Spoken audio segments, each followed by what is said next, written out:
15 अगस्त 1947 को भारत की आजादी मिली, लेकिन तब तक 550 के करीब रियासतों में से 3 ऐसी रियासत थी जो भारत में मिलने को तैयार नहीं थी।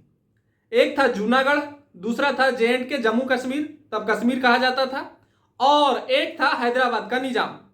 इसी में भारत के तब के जो रणनीतिकार थे, भारत के जो गृह मंत्री थे, उप प्रधानमंत्री कहिए, तो सरदार वल्लभ भाई पटेल ये पूरी जी तोड़ कोशिश कर रहे थे कि जो बची हुई 3 बड़ी रियासत है इसका विलय भारत में किया जा सके।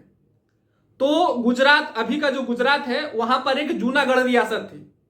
तो जूनागढ़ का रियासत जो था वो अपने आप को पाकिस्तान में विलय कर चुका था, लेकिन वहां की आबादी लगभग 85% के करीब वहां पे हिंदू निवास करते थे, राजा मुस्लिम थे, है ना, महाबत अली खान।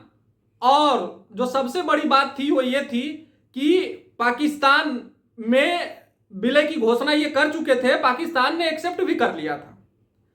तो मैं ये बताऊंगा अपने इस पूरे वीडियो में कि आखिर जूनागढ़ का हश्र क्या हुआ, और जो सबसे बड़ी बात है वो ये है कि जूनागढ़ का जो नवाब थे महाबत अली खान, वो भारत छोड़कर जब पाकिस्तान भागे तो उनके साथ क्या घटना हुई। और जो सबसे बड़ी बात है वो ये है कि अपने कुत्तों को वो साथ ले गए, अपनी बीवी को यहीं भूल गए। भूल नहीं गए, जानबूझकर छोड़ दिया। महाबत अली खान को अपने कुत्तों से इतना लगाव था कि वो कुत्ते अपने साथ ले गए हवाई जहाज में चढ़ा के, लेकिन अपनी बीवियों को यहीं छोड़ गए। और वो कुत्तों की शादियां करवाते थे, है ना। और जो जूनागढ़ रियासत थी उसके खजाने का एक बहुत बड़ा भाग तब के जमाने में 16,000 रुपया, 16,000 बहुत बड़ा अमाउंट होता था, वो अपने कुत्तों पे खर्च करते थे।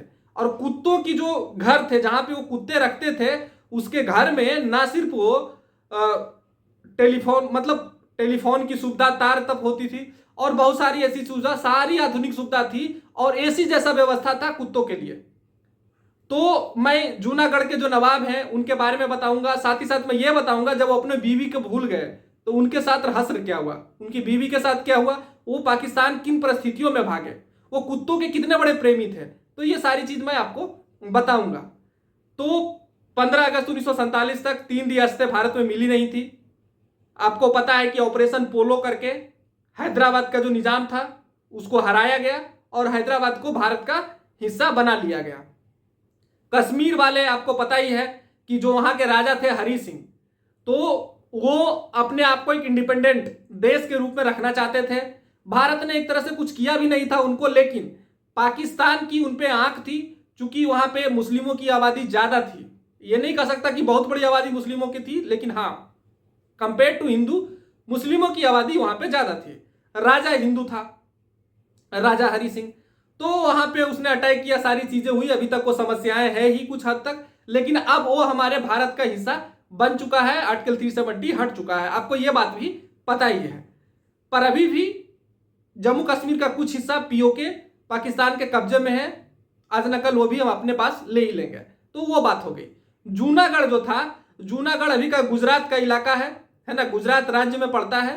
तो जूनागढ़ में, और एक चीज और मैं बता दूं, जूनागढ़ हिंदुओं के लिए बहुत इंपॉर्टेंट हुआ करता था, तब भी हुआ करता था, अब भी हुआ करता है। इसलिए हुआ करता था क्योंकि हिंदुओं के लिए एक बहुत ही धार्मिक स्थल यहाँ पे है सोमनाथ मंदिर, और सरदार पटेल की बड़ी आस्था थी सोमनाथ मंदिर में, और जो भी हिंदू होंगे उनकी आस्था होती ही होगी। तो ये जूनागढ़ रियासत के अंतर्गत आती थी। तब जब भारत में इसका विलय हो रहा था तब इसकी आबादी 7,000 थी, 7 लाख इसकी आबादी थी जूनागढ़ रियासत की। और कहा जाता है कि भारत में हैदराबाद के बाद सबसे ज्यादा अकूत संपत्ति इसी रियासत के पास थी, जूनागढ़ रियासत के पास। जूनागढ़ के जो नवाब थे उनका नाम था महाबत अली खान। ये अफगानिस्तान से आए थे, इनके जो वंशज थे ये अफगानिस्तान से आए थे। मुगलों की जी हुजूरी करने के बाद मुगलों ने इनको एक जागीरें दे दी थी जो जूनागढ़ कहलाया। इनके वंशज कई सालों से यहाँ पे राज कर रहे थे, बाद में ये सारी चीजें हुई। अंग्रेज ने इनको अपने कंट्रोल में ले ही लिया था, पर चलो आपको पता ही है कि किस तरह से जो रियासतें थी सारा चीज अंग्रेज कंट्रोल करते थे। बाद में अब जनता के लिए थोड़े सा दिखिएगा कि हाँ राजा आप हैं।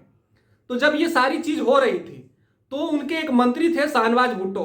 By the way Shahnawaz Bhutto वो हैं जो बिलावल भुट्टो जरदारी अभी हैं उनके पर नाना थे, है ना, इनके वजीर थे। वजीर का मतलब प्रधानमंत्री, उर्दू में वजीर कहिए, अभी प्रधानमंत्री कहिए। तो ये सारी चीजें थी। लेकिन ये जो राजा जो थे महाबत अली खान, इनकी जो दिलचस्पी थी और राजकाज चलाने में थी नहीं। इनको कुत्तों से बहुत प्रेम था। अलग अलग नस्ल के हजारों कुत्तों ये अपने जो कहते हैं कि राजकीय खर्च पे रखे हुए थे। अलग अलग नस्ल के थे, यूरोपियंस, लेब्राडोर, बहुत सारे नस्ल के कुत्ते ये रखे हुए थे, हजारों कुत्तों। और इन कुत्तों पे ये लगभग 16,000 रुपया खर्च करते थे, है ना, ये जो महाबत अली खान थे। और इन्होंने जब पाकिस्तान में विलय कर दिया जूनागढ़ को, तो इसकी जो कहीं से भी रोड कनेक्टिविटी पाकिस्तान से तो थी नहीं, और हिंदुओं की आबादी यहां पे 85% थी, ये मुस्लिम थे।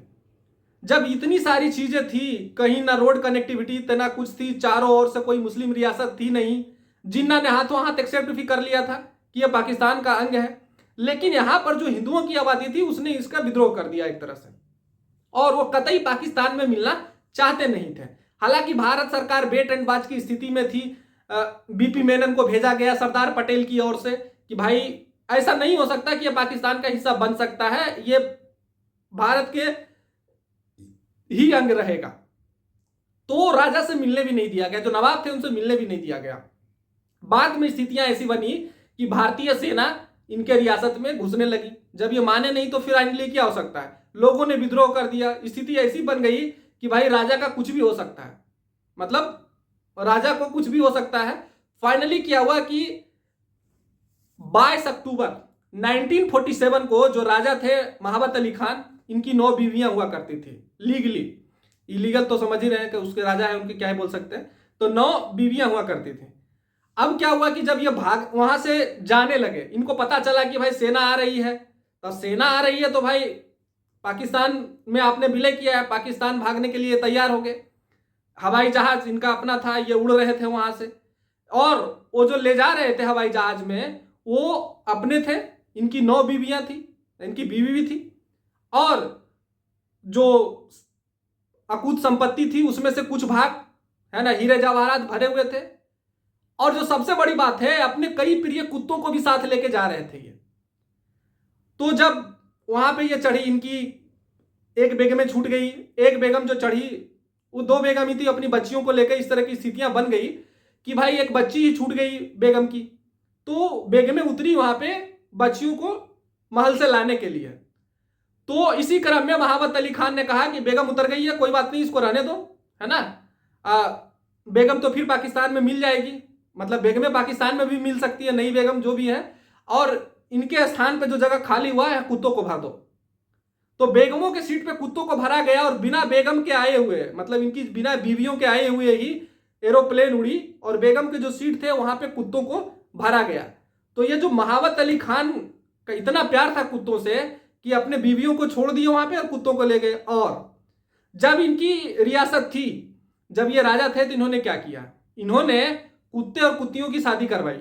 और जो सबसे बड़ी बात यह है कि 1.5 लाख मेहमानों को इसमें न्योता दिया गया, और तब के जो वायसराय थे उनको भी इनविटेशन दिया गया। हाथियों की बारात निकाली गई, और ना सिर्फ हाथियों की बारात निकाली गई बल्कि राजकीय छुट्टी का ऐलान कर दिया गया, है ना। एक राजा कुत्ते कुत्ती की शादी करवाने के लिए इतना सारी चीज कर रहा है, और बेतहाशा पैसे खर्च किए गए इस राजा के द्वारा। कहा जाता है कि इससे हजारों जनता की भलाई हो सकती थी, इतना पैसा खर्च कर दिया इसने कुत्ते और कुत्ते की शादी में, जो महाबत अली खान था ये। तो ये सारी स्थितियां बनी। अब सवाल ये उठता है, फाइनली आपको पता ही है कि जब राजा भाग गया तो जो बची कुची सेना थी उसने सरेंडर कर दिया। सरेंडर कर दिया।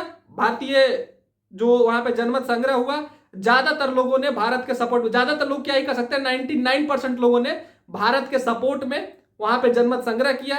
यहां तक कि मुसलमानों ने भी उनका साथ वहां पे नहीं दिया, बहुत सारे लोगों ने भारत के पक्ष में उन्होंने कि जूनागढ़ का विलय भारत में हो जाए। तो अब यह सवाल उठता है कि इनकी जो बीवियां छूट गई थी उनके साथ भारत सरकार ने क्या किया। तो जैसी हमारी पॉलिसी रही है, हमेशा से हमारे कल्चर और संस्कारों में है कि जब भी लड़ाइयां हुई है तो औरतों और बच्चों के साथ बुरा व्यवहार नहीं किया जाता। तो यहाँ तो लड़ाई वाली चीज भी नहीं थी, ये तो खुदे लड़ने के लिए तैयार थे, बाद में डर से भाग गए, जैसे लड़ाई शुरू होने वाली थी कि ये भाग गए वहां से। तो इनको एकदम अच्छे से, है ना, बाकायदे पूरी व्यवस्था के साथ, इनके बीवियों को कुछ हो ना, कोई इनके साथ दुर्व्यवहार ना करे, पूरी व्यवस्था भारत सरकार ने की और इनको सेफली जूनागढ़ से निकालकर पाकिस्तान, इनके जो पति हैं नवाब थे, उनके पास भेजा गया। जब पाकिस्तान पहुंचे वहां पे तो इनकी रियासत तो थी नहीं, वहां कोई चीज था नहीं। जिन्ना ने भी सोचा कि अब इसके पास बचा क्या है, रियासत तो वहां भूल आया, जो भी सारी संपत्ति जायदाद थी वो चला गया। तो इनके साथ ऐसा हश्र हुआ कि बाद में ये भारत के सरकार के साथ कहने लगे, मतलब वहां के जो भारत के राजदूत है पाकिस्तान में, उनसे कहने लगे कि भाई हम आपकी सारी शर्तों को मानते हैं। क्योंकि इनके जो खुद के वजीर थे शाहनवाज भुट्टो, उनकी परिवार राजनीतिक परिवार बन गई जो पाकिस्तान चलाने लगा बाद में, है ना। जुल्फिकार अली भुट्टो उन्हीं के बेटे थे, शाहनवाज भुट्टो के, और उन्हीं के नाती अभी जो है आपको पता है बिलावल भुट्टो, बेनजीर भुट्टो उनकी पोती थी। तो ये सारी सिचुएशंस रहे। उनको वहां पे कुछ मिला नहीं, पाकिस्तान में इनकी स्थिति आम आदमियों जैसी हो गई और फाइनली इनका जो हसरुआ हुई। लेकिन इनके बीवियों को भारत सरकार ने सुरक्षित इनके पास पहुंचवा दिया था। कुत्ते तो जो वहां गए सो गए, है ना। ये सारी स्थिति थी, मतलब कुत्तों के पीछे इनका अगाध प्रेम था। जो भी मेरे को देख रहे हैं बहुत बहुत धन्यवाद। चैनल को सब्सक्राइब करिए, लाइक करिए, शेयर करिए। जय हिंद, जय भारत।